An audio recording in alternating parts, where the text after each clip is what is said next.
ପଣସକୁ ନେଇ ଆସିବା।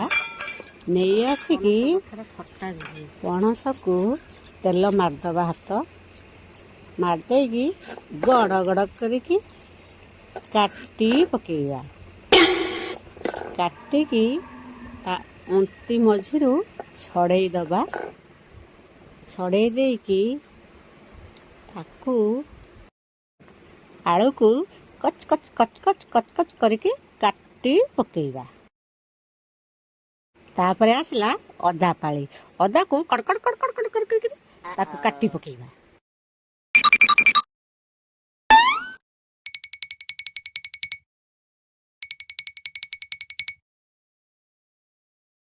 ତାପରେ ଆସିଲା ଅଦା ଭାଇ ରସୁଣ। ରସୁଣକୁ ହଲକେଇ ହଲକେଇ ହଲକେଇ ହଲକେଇ ତାକୁ ହଲକେଇ ହଲକେଇ ଛଡ଼େଇବା। ତାପରେ ଆଇଲା ରସୁଣର ମାଉସୀ ପୁଅ ଭାଇ ପିଆଜ। ପିଆଜକୁ କଚା କଚ କଚା କଚ କଚା କଚ କଚା କଚ କରିକି ତାକୁ କାଟିବେ। ଏବେ ପଣସକୁ ଅମୁଆ କରିକି ତାକୁ ପ୍ରେସର ଭିତରେ ପକେଇଦବା। ଏଇ ପଇଲା ତେଲ।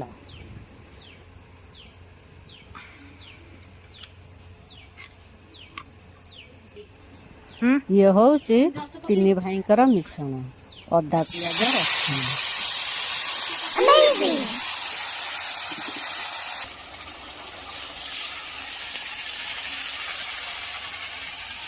ଏଇ ପଇଲା ହଳଦୀ।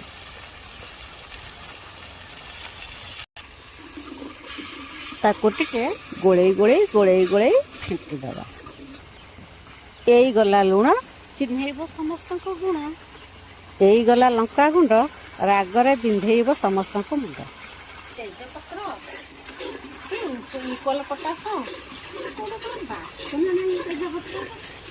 ଏଇ ଗଲା ତେଜପତ୍ର, ବଦଳିବ ତରକାରୀର ଗୋତ୍ର।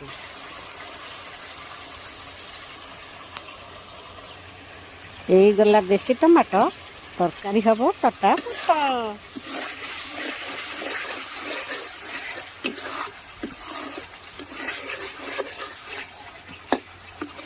ଆହା, କି ସୁନ୍ଦର ମସଲା।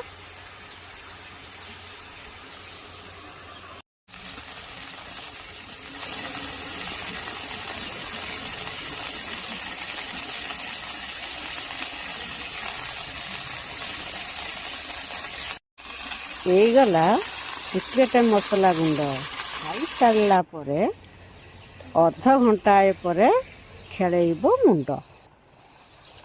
କି ମସଲା ଇଏ!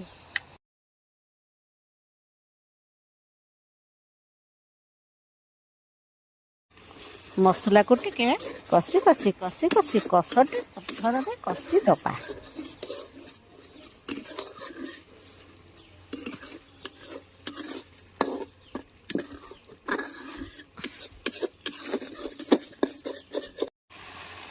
এইଗଲା ପଣସ ଆଳୁ ସିଝା। ବେଗେ ଯା, ଗାଧେଇ ଆସିବୁ, ଅପେକ୍ଷା କରିଛି ଅଜା।